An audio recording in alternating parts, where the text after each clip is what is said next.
અમદાવાદમાં તારીખ 29 ડિસેમ્બરને રવિવારના રોજ શ્રી લુહાર સુથાર હિતેચ્છુ મંડળ નવા વાડજ શાખા ખાતે વિશ્વકર્મા ઉત્થાન સંગઠન દ્વારા વિશ્વકર્મા નારી શક્તિ સંમેલનનું આયોજન કરવામાં આવ્યું હતું। આ આયોજન મુક્તાબેન પંચાલ તથા પ્રેમિલાબેન પંચાલ દ્વારા કરવામાં આવ્યું હતું, જેમાં સૌરાષ્ટ્ર લુહાર સુથાર હિતેચ્છુ મંડળ નવા વાડજ શાખા પ્રમુખ મનસુખભાઈ લાલજીભાઈ મકવાણા તથા લુહાર સુથાર જીવનસાથી ચેરિટેબલ ટ્રસ્ટ તેમજ વોટ્સએપ ગ્રુપના સાથ સહકાર અને સહયોગથી આ સંમેલન યોજાયું હતું, જેમાં મોટી સંખ્યામાં લુહાર સુથાર પંચાલ સમાજની મહિલાઓ ઉપસ્થિત રહી સંમેલનની શોભા વધારી હતી। આજનો કાર્યક્રમ અમે એટલા માટે રાખ્યો છે કે અમારી જે મહિલાઓ છે સૌરાષ્ટ્રની, જે વર્ષોથી સંગઠન માટે જંગતી હતી અને બહેનો ઘણી બધી હોશિયાર, પણ એ લોકોને એક તક નથી મળતી અને એ તક લાવવા માટે અમે બહેનોને આગળ આવવા માટેનું એક આહવાન કરી રહ્યા છે। તૂટતા ઘરોને બચાવવા છે, ઘરેલું હિંસા થતી હોય એને બચાવી છે અને આજની જે સ્ત્રીઓ છે, અમારી જે બહેનો છે, એ પોતાનું ઘર બાંધીને બેસે, પોતાના પરિવારમાં કઈ રીતે રહેવું અને કઈ રીતે લેટ ગો કરવું એવી ભાવના સાથે અમે એ લોકોને અહીંયા ઉજાગર કરવા માટે બોલાયા છે। અને અહીંયા અત્યારે ઓછામાં ઓછી અમારે લગભગ 300 થી 350 મહિલાઓ છે, જે મહિલાઓ ખૂબ ઉત્સાહથી આવી છે અને આ અમે કાર્યક્રમ એટલા માટે જ કર્યો છે કે અમારે અમારી મહિલાઓને ખૂબ આગળ લઈ જવી છે। ના, પ્રથમ વાર કર્યું છે। સંગઠન અમે જોઈન્ટ અત્યારે અમારી પાસે 500 બહેનો જોઈન્ટ થઈ ગયેલી છે, પણ ઘણી બધી બહેનો અમારી એટલી એકાગ્રતા લઈને આવી છે કે એ લોકો પોતે સ્વયં આવી છે।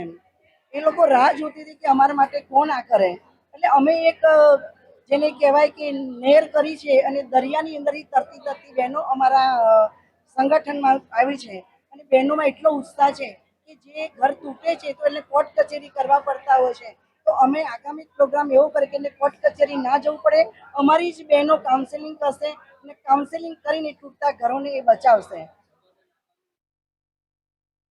આગામી સમયમાં આ સંગઠન એવું કામ કરશે કે જે ઘર તૂટતું હોય અને એના કેસ અમારી પાસે આવશે તો અમારી બેન એનું કાઉન્સેલિંગ કરશે, કાઉન્સેલિંગ કરીને બંને પરિવારને બોલાવશે અને બંને પરિવારને બોલાવી એનું સમાધાન કરશે, પણ એ કેસને અમે કોર્ટ સુધી નહીં જવા દઈએ અને નાનામાં નાનો માણસ સારું જીવન જીવે, નાનામાં નાની બેન સારું જીવન જીવે અને તૂટતા ઘરોને બચાવવાનું કામ સ્પેશિયલ કરશે અને રોજગારીના કામો, જે બેનને બહાર જવું પડે છે, જેનો પતિ નબળો છે, જેનું ઘર નબળું છે, તો એવી બહેનોને એ જઈને નાની નાની રોજગારી આપવાનું કામ કરશે। મહિલા સંગઠન આગળ કાર્ય કરવા માટે શું કરશો?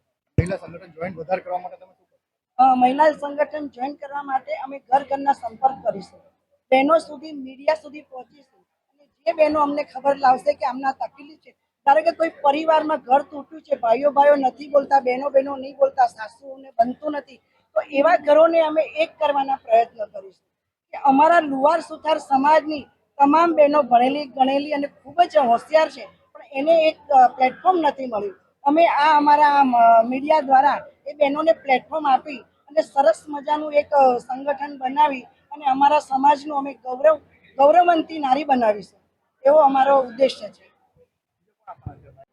અમદાવાદ તરફથી અત્યારે જે મુક્તાબેને જે બી કામ કર્યું, બધાના સાથ સહકારથી એમને ભગવાન વિશ્વકર્મા દાદા આગળ વધારે, એમને ખૂબ ખૂબ આશીર્વાદ છે। અમારા રણછોડજી મંદિર તરફથી, અન્નપૂર્ણા ભારતી તરફથી એમને ખૂબ ખૂબ આશીર્વાદ છે અમને તે આગળ વધે, અમારે ખૂબ ખૂબ આશીર્વાદ છે એમને। જય વિશ્વકર્મા। मैं अरविंद कुमार पांचाल, तहसील सुजालपुर, जिला शाजापुर, मध्य प्रदेश से निवासी हूँ। हम लोग यात्रा पर अहमदाबाद आए हुए हैं। हम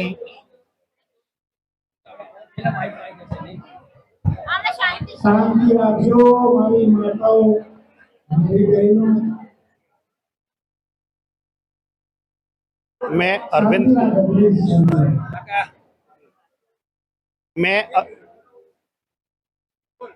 अरविंद कुमार पांचाल, विश्वकर्मा वंशज उत्थान संगठन प्रमुख, निवासी सुजालपुर से हूँ। हमारा डिस्ट्रिक्ट शाजापुर है, मध्य प्रदेश के निवासी हैं। हम हमारी कुलदेवी माँ अम्बा के दर्शन करने के लिए यात्रा लाने वाले थे। मुझे अपनी बहन के द्वारा पता चला कि हमारे यहाँ मंदिर हैं और वहाँ हमारे मुक्ता दीदी जैसे इतने अच्छे सिस्टर हैं। हम सब लोग जब ये पता चला तो हमारा प्लान बना कि हम अहमदाबाद हमारे अपनों से मिलने के बाद यात्रा आगे बढ़ाएं। इसलिए हम माँ के दर्शन करने हम अपनों से मिलने के लिए आए हैं हमारे संगठन का उद्देश्य है कि लास्ट तबके पर बैठे हुए व्यक्ति को भी समानता का अधिकार मिले।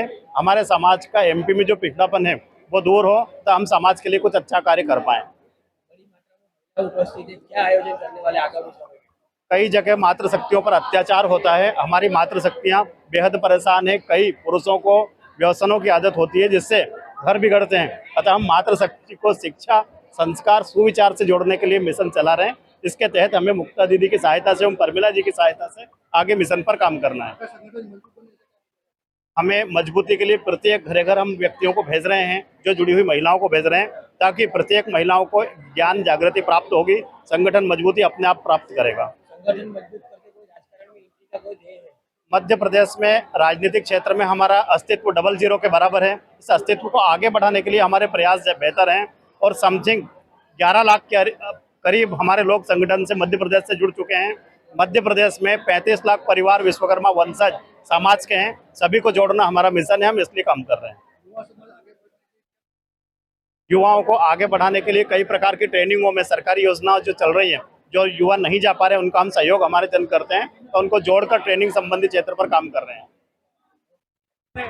વિશ્વકર્મા વંશજ ઉત્થાન સંગઠન અને શ્રી સૌરાષ્ટ્ર લુહાર સુથાર જ્ઞાતિ હિતેચ્છુ મંડળનું નારી સશક્તિકરણનું જે એક પ્રોગ્રામ આપવામાં આવ્યો, એમાં અમારા શ્રી સૌરાષ્ટ્ર લુહાર સુથારના મહિલા વિંગના મુક્તાબેન પંચાલ અને સાથે સાથે આ સમારંભની અંદર જે મુખ્ય દાતા કહેવા એવા અમારા મેનેજિંગ ટ્રસ્ટી શ્રી પુરુષોત્તમદાસ પિત્રોડા સાથે અનેક આગેવાનો, મનસુખભાઈ મકવાણા જે આ વાડીના પ્રમુખ છે, અને અનેક શ્રી સૌરાષ્ટ્ર લુહાર સુથાર જ્ઞાતિ હિતેચ્છુ મંડળના આગેવાનો અહીં ઉપસ્થિત છે. અને ખાસ કરીને આનંદ એ થાય છે કે વિશ્વકર્મા વંશજ ઉત્થાનના જે ભારતના પ્રમુખ છે, જે અરવિંદભાઈ પંચાલ, એ પણ આપણી સાથે અહીંયા ઉપસ્થિત છે. એમના મહિલા વિંગના પ્રમુખ પણ એ પણ અહીંયા ઉપસ્થિત છે. અને સાથે સાથે જે રીતે મહિલાઓ જે સંખ્યામાં અહીંયા આવી છે, મહિલાઓને ખાસ ખાસ અભિનંદન આપું છું અને કહેવા માગું છું કે અમારા વિશ્વકર્મા સમાજની, લુહાર સુથાર સમાજની, પંચાલ સમાજની જે બહેનો છે એને આવનારા દિવસમાં એમના ઉત્થાન માટે, એમને જે કોઈ કામ હોય જરૂર માટે સરકાર પૂરતું ધ્યાન આપશે અને અપાવીશું એવી અમે પ્રયત્ન કરીશું. વિશ્વકર્મા સમાજ વતી અમે સૌ આશ્વાસન આપીએ છીએ અને ખાસ કરીને મુક્તાબેનને ખાસ કહીએ છીએ કે તમે ખાસ બહેનોનું ધ્યાન રાખજો અને આગેવાની લેજો. Bureau report, first Bharat news, Ahmedabad.